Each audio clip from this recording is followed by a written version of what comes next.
The California Community Colleges is the largest system of higher education in the nation, with 115 colleges serving more than 2.1 million students annually. Our students are some of the most diverse in their needs and adversities.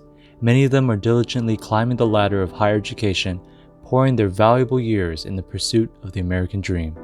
However, COVID-19 has disrupted the lives of many of our students who are already facing some of the biggest challenges like housing, transportation, textbooks, food, and other necessities. Our students consist of vulnerable populations that are at most risk of homelessness and food insecurity. COVID-19 has only unveiled the ongoing and underlying issues that have often been ignored. That is why we need large political and education reform that will prepare us for the next crisis. That is why we need to empower the community in community colleges so that when the next crisis hits, we'll be ready.